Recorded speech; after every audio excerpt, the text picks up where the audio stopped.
और जो सच्चाई को आपसे छुपाने की कोशिश की है, उस सच्चाई को आपके सामने रखूंगा। बंधुगण, अरविंद केजरीवाल जी ने इस प्रकार से एक पिक्चर पेंट किया कि मोदी जी जो हैं वो दिल्ली की गरीब जनता को जो उनका अधिकार है, उनका राशन है, उससे वंचित रख रहे हैं और डोर टू डोर जो डिलीवरी होनी चाहिए राशन का, कहीं ना कहीं इस डोर टू डोर डिलीवरी को रोकने की कोशिश कर रहे हैं। मित्रों, ऐसा नहीं है। हकीकत क्या है? पहले तो मैं आपको बताना चाहूंगा कि मोदी जी ने अर्थात केंद्र सरकार ने दिल्ली की लगभग 72.78 लाख लोग जो नेशनल फूड सिक्योरिटी एक्ट के अंतर्गत आते हैं, उनके लिए मोदी जी ने क्या किया है और क्या दिया है जहां तक राशन का संबंध है। देखिए, दो स्कीम है अभी। एक स्कीम है नेशनल फूड सिक्योरिटी एक्ट, जिसको NFSA कहते हैं, और दूसरा स्कीम है प्रधानमंत्री गरीब कल्याण योजना। आप जानते हैं मोदी जी पूरे हिंदुस्तान के 80 करोड़ जनता को मुफ्त राशन मुहैया करा रहे हैं कोविड के समय में। तो ये दो स्कीम के अंतर्गत दिल्ली में भी जो गरीब बंधु हैं, उनको भी, जो मजदूर हैं, जिनको आवश्यकता है, उनको भी मोदी जी राशन पहुंचा रहे हैं। कितना राशन अभी तक पहुंचाया गया है और कितना पहुंचा है, इसका हिसाब किताब हम देंगे। देखिए, याद रखिए, भारतीय जनता पार्टी हिसाब किताब में विश्वास रखती है, ड्रामा में नहीं। हम चाहते हैं कि हकीकत आपके सामने जाए। ये जो नेशनल फूड सिक्योरिटी एक्ट है, इसके अंतर्गत 37,400 मीट्रिक टन राशन या अनाज आज तक दिल्ली को मोदी जी ने भेजा है। और दिल्ली सरकार ने जो उन्होंने खुद हिसाब दिया है कि मई के महीने में इसका लगभग 90% डिस्ट्रीब्यूट कर दिया है। और दूसरा स्कीम जो है वो प्रधानमंत्री गरीब कल्याण योजना का है। वे मई जून, अभी जून महीना चल रहा है, और मई जून और जून के 5 तारीख तक का आपको हिसाब दूंगा। इन दोनों महीनों में जो दिल्ली का कोटा है, उससे अधिक 72,782 मीट्रिक टन यह अनाज जो है मोदी जी ने दिल्ली को भेजा। दिल्ली ने कितना उठाया? दिल्ली 53,045 मीट्रिक टन ही उठा पाई, अर्थात सारा उठा नहीं पाई, इतना ही उठा पाई।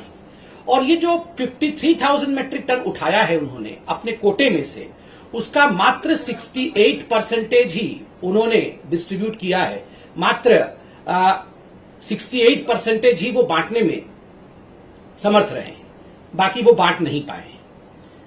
मुझे बड़े दुख के साथ कहना पड़ रहा है कि यहां अरविंद केजरीवाल जी ने बहुत सारे आंकड़े नहीं दिए।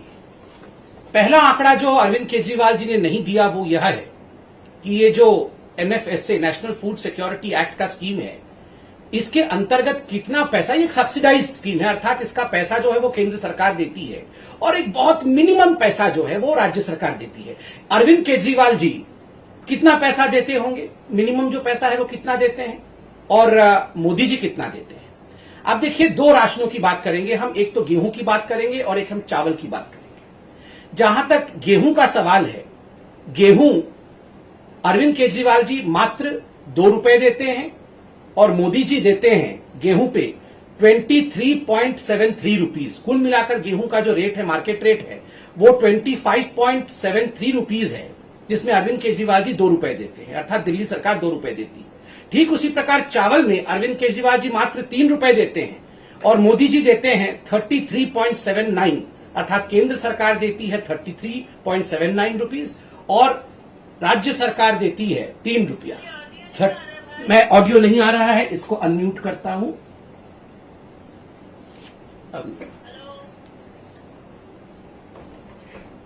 तो स्वाभाविक रूप से आप देखिए, जो अधिकांश रेट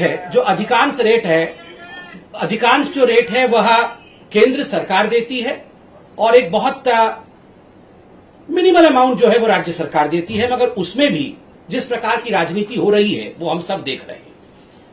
बंधुगण, ये जो नेशनल फूड सिक्योरिटी एक्ट है, यह एक राष्ट्रीय स्कीम है, यह एक नेशनल स्कीम है।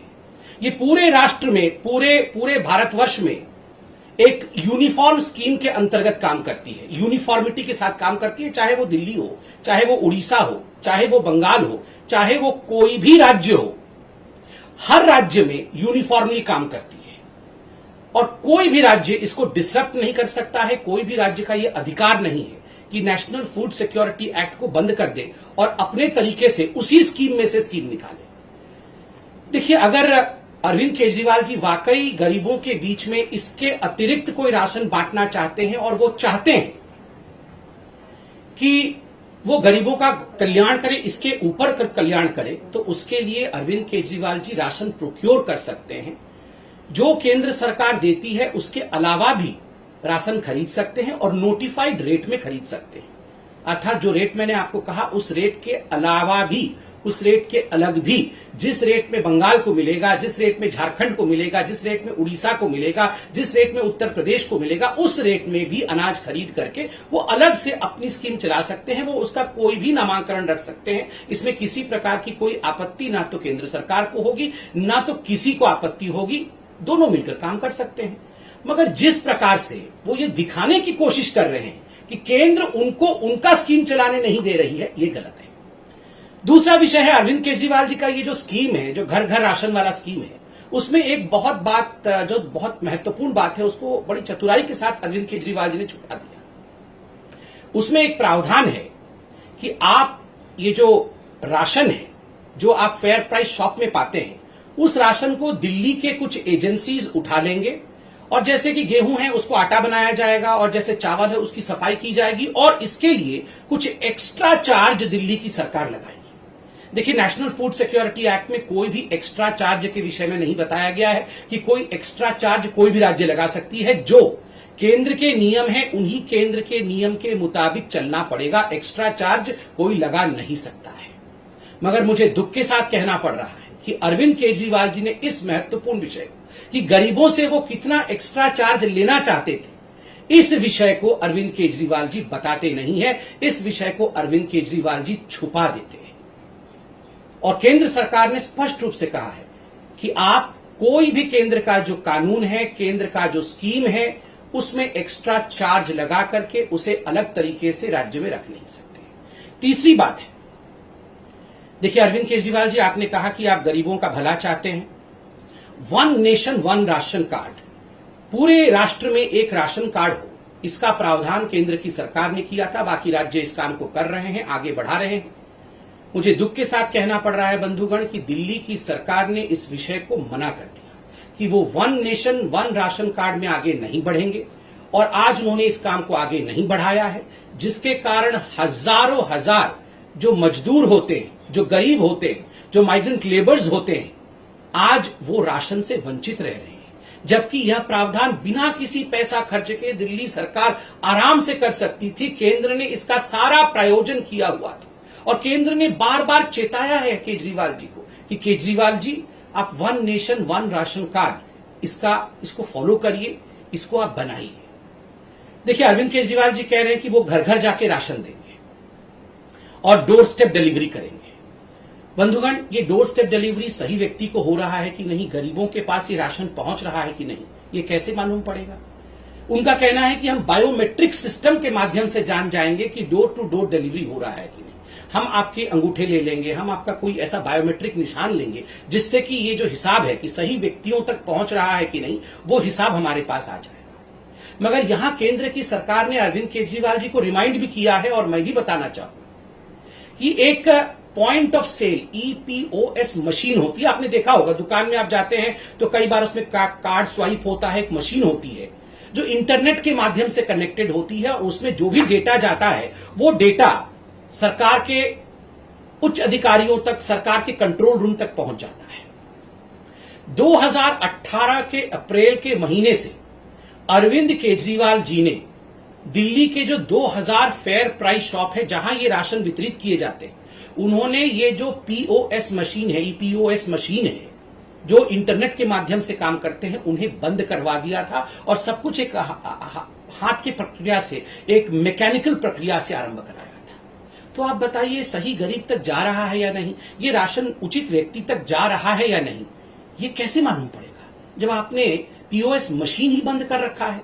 और अब बहुत कहने के बाद आपने POS मशीन चालू करने की बात की और दिल्ली की जनता को जान के आश्चर्य होगा, छोटे छोटे राज्य जो दूर दराज इलाके में हैं, जिनके पास इंटरनेट की सप्लाई भी नहीं है या कम है, उन छोटे छोटे राज्यों ने पीओएस मशीन लागू कर रखा है। इन छोटे छोटे राज्यों ने इनका 80% से अधिक आधार कार्ड ऑथेंटिकेशन है। अर्थात ये जो आधार कार्ड के माध्यम से, कि आधार कार्ड एक गरीब व्यक्ति के घर में अरविंद केजरीवाल जी जाते हैं, उनको राशन देते हैं, तो आधार कार्ड के माध्यम से कि इस व्यक्ति को राशन पहुंचा कि नहीं, ये आधार कार्ड के माध्यम से मालूम पड़ता है।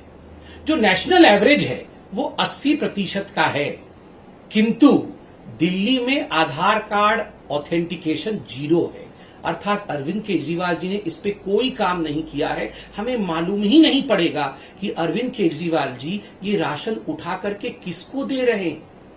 तो आप बताइए, क्या ये एक बहुत बड़ा स्कैम, मैं तो कहूंगा ये स्कैम होते होते रुका है। ये बिल्कुल 25 तारीख से जो अरविंद केजरीवाल जी ये जो राशन डाइवर्टिंग सिस्टम, ये कहीं ना कहीं राशन को डाइवर्ट करना चाहते थे।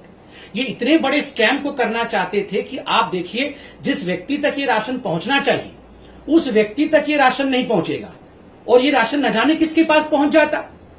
ना उसका आधार कार्ड ऑथेंटिकेशन है, ना वहां ईओएस मशीन है, और आखिरकार बाद में आप दिल्ली में देखते कि 7, 8, 10 गुना अधिक इन्फ्लेटेड प्राइस में गेहूं और चावल आपको दिल्ली में मिल रहा होता।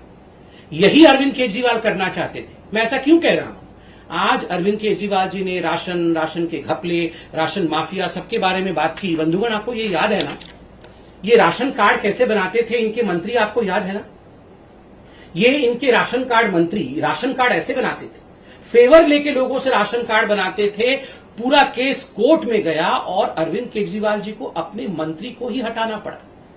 अरविंद जी, आज आपकी जो उद्गार को हमने देखा, जो आप इतना कह रहे थे कि मैं राशन के लिए बहुत चिंतित हूं और बचपन से ही मैं चाहता था कि दिल्ली की जनता का भला हो, राशन कार्ड तो आपने ऐसे बनाया था। राशन कार्ड बनाने में ही आप घपला करते थे, सेक्सुअल फ्लेवर लेके आपके जो मंत्री हैं वो राशन कार्ड बनाते थे। बंधुगण, आज पार्टी ने हमारे कहा भी है और आपने ट्वीट भी देखा है कि ABCDEF, ये जो अरविंद केजरीवाल के ABCDEF है, हम उसको आज उजागर करेंगे। क्या है अरविंद केजरीवाल जी का ये गवर्निंग मॉड्यूल या उनका जो काम करने का तरीका है? ए क्या है? ए फॉर एडवर्टाइजमेंट। केवल एडवर्टाइजमेंट करना है, कुछ करना नहीं है, केवल एडवर्टाइजमेंट करना है। आज आप देखते होंगे कि वो जो बहुत सारे सिलेंडर रखे हुए होंगे और उसके बीच अरविंद केजरीवाल जी मास्क पहन के चल रहे हैं। हर जगह ये फोटो आ रही है, बहुत सारे सिलेंडर रखे हुए हैं और अरविंद केजरीवाल जी चल रहे हैं, एडवर्टाइजमेंट आ रही है, और वो कह रहे हैं कि हम 3rd वेव की तैयारी कर रहे हैं। अरविंद केजरीवाल जी, ऐसे ही अगर आप सिलेंडर के बीच में मास्क पहन करके 2nd वेव से पहले चल दिए होते तो आज 2nd वेव ही नहीं होता और ये सारी चीजें नहीं होती। आप उस समय भी एडवर्टाइजमेंट कर रहे थे, आज भी एडवर्टाइजमेंट कर रहे हैं। 1000 करोड़ रुपए, 900 करोड़ के आसपास आपने एडवर्टाइजमेंट में खर्च किया। और दिल्ली वासियों, अगर यही 900 करोड़ रुपए उन्होंने राशन पे खर्च कर दिया होता ना, तो आज घर घर अनाज तो क्या, घर घर फल फ्रूट तक पहुंच गया होता। सबके घर में एक सेव, एक अनार भी पहुंच रहा होता, अगर वो वाकई 1000 करोड़ रुपए एडवर्टाइजमेंट पे नहीं खर्च करते। A for advertisement, B for blame. हर चीज में मोदी जी आपने ऐसा कर दिया, मोदी जी आपने वैसा कर दिया, मोदी जी आपने मुझे ऑक्सीजन नहीं दिया, मोदी जी आपने मुझे रेमडेसिविर नहीं दिया, मोदी जी आपने हमें हॉस्पिटल का बेड नहीं दिया। फिर सुबह उठ के देखो तो टीवी पे चल रहा होगा, अरविंद केजरीवाल जी ने सबको बेड दे दिया है, अरविंद केजरीवाल जी ने सबको ऑक्सीजन दे दिया है, हम घर घर ऑक्सीजन पहुंचाएंगे। अरे आप तो ब्लेम कर रहे थे सुबह से ही कि मोदी जी ने आपको कुछ नहीं दिया, और फिर कैसे आपने घर घर पहुंचा दिया? मोदी जी राशन नहीं दे रहे, राशन क्या दे रहे हैं मोदी जी ने? हमने अभी आपको आंकड़े दिए हैं। मोदी जी 25 रुपए दे रहे हैं, आप 2 रुपए दे रहे हैं। मोदी जी 33 रुपए दे रहे हैं, आप 3 रुपए दे रहे हैं। और उसके बाद भी आप इतनी जोर आवाज कर रहे हैं, जबकि जो भी आपका ड्यू है वो ड्यू आपको मई और जून के महीने का वो दे दिया गया है, आप उसे डिस्ट्रीब्यूट नहीं कर पा रहे हैं। फिर भी B for blame, A for advertisement and B for blame. C for credit. हर चीज में क्रेडिट लेना है जी इनको, बस क्रेडिट। सुबह से उठकर दोनों भाई अरविंद केजरीवाल और मनीष सिसोदिया 2 डायरेक्शन में निकल जाते हैं, क्रेडिट लेने की डायरेक्शन। अरे आप तो खुद ही बोलते हैं हमें काम करने नहीं दिया जा रहा है, कोई भी नहीं चाहता है कि दिल्ली सरकार काम करे। मोदी जी आपको सारे अड़ंगे अटका के रखे हुए हैं, कोई भी आपको आगे नहीं बढ़ने दे रहा है, फिर कई चीज की क्रेडिट ले लेते हैं जी। मोहल्ला क्लिनिक खोल दिया जी हमने, पूरे विश्व का सबसे बड़ा मोहल्ला क्लिनिक है। आप देखिए हर गली कोने में मोहल्ला क्लिनिक है। इतना क्रेडिट लिया आपने, फिर निकला क्या? खोदा पहाड़ निकली चुरिया। वो मोहल्ला क्लिनिक का क्या हो रहा है जी, आप बताइए। और तो और मैं तो आपको एक पूरा जजमेंट भी पढ़ के सुनाऊंगा। पहले एबीसीडी कंप्लीट कर। C for credit, A for advertisement, B for blame, D drama. आज पता नहीं किस, मैं तो मोदी जी आप देखिए लड़ने का समय ही नहीं है जी। हम सबको मिलके काम करना चाहिए जी। हम किसी भी विषय में मैं राजनीति नहीं करता हूं। अरे अरविंद केजरीवाल जी, हर विषय में आप केवल राजनीति करते हैं। सुबह से शाम तक राजनीति, सर्जिकल स्ट्राइक हो तो राजनीति। 26 जनवरी के समय तो आप रजाई ओढ़ के लेटे हुए थे। आपको याद है ना राजपथ पे कैसे रजाई ओढ़ के लेटे हुए थे कि 26 जनवरी तक नहीं होने दूंगा। और आप बोल रहे हैं आप राजनीति नहीं करते हैं। हर चीज में राजनीति करते हैं। वैक्सीन में राजनीति, राशन में राजनीति, ऑक्सीजन में राजनीति, बेड में राजनीति, वेंटिलेटर में राजनीति, हर चीज में राजनीति करते हैं। और फिर ऐसा ड्रामा करते हैं कि मैं तो कुछ नहीं करता हूं जी, वो सारा कुछ मोदी जी मुझे नहीं करने दे रहे हैं। और ई, A B C D, D तक तो हो गया। ई एक्सक्यूजेस, बहाने। हर चीज में आप बहाने देख लीजिए, हर चीज में बहाने देख लीजिए। जब आज स्पष्ट रूप से आपको सरकार ने कहा है कि आप घर घर राशन देना चाहते हैं, स्वागत है। अनाज है, गोदाम में अनाज है, आप आए, अनाज खरीदें। और जिस प्रकार भी मुख्यमंत्री घर घर योजना चलाना चाहते हैं, केजरीवाल जी घर घर योजना चलाना चाहते हैं, कौन रोक सकता है जी आपको? आप आइए, गोदाम से जो नोटिफाइड रेट है उसमें खरीदिए, खरीद के जाके घर घर बांटिए, कोई आपत्ति नहीं है।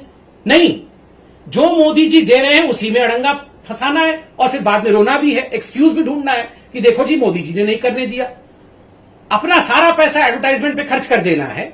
और जो एक नेशनल यूनिफॉर्म स्कीम चल रहा है उसको कैसे नहीं होने देना है, ये आपने देखना। E for excuse. और जब A for advertisement, B for blame, C for credit, D for drama और ई फॉर एक्सक्यूज होगा तो स्वाभाविक है एफ फॉर फेल्योर। गवर्नमेंट का पूरा फेल्योर हो गया है। ना एक हॉस्पिटल बनाया, ना कोई इंफ्रास्ट्रक्चर बनाया, ना वेंटिलेटर प्रोक्योर किया, ना ऑक्सीजन प्लांट बनाए। कभी कहते हैं इस महीने में 44 ऑक्सीजन प्लांट बन जाएगा, उसके अगले दिन कहते हैं 84 बना देंगे जी। मतलब क्या मजाक बना के रखा हुआ है? बन तो एक भी नहीं रहा है। कभी 44 बना देंगे, कभी 64 बना देंगे, कभी 84 बना देंगे, फिर सुबह आके मोदी जी ने बनाने नहीं दिया। तो अरविंद केजरीवाल जी, ये A B C D E F के ड्रामा को बंद करिए। और मैं एक विषय भी आपके सामने केजरीवाल जी रखना चाहता हूं। आज आपने एक ऐसी बात कही जो आपको शायद नहीं कहना चाहिए था। देखिए केजरीवाल जी, आपने कहा कि ये जो दुकानदार हैं ये सुपर स्प्रेडर है।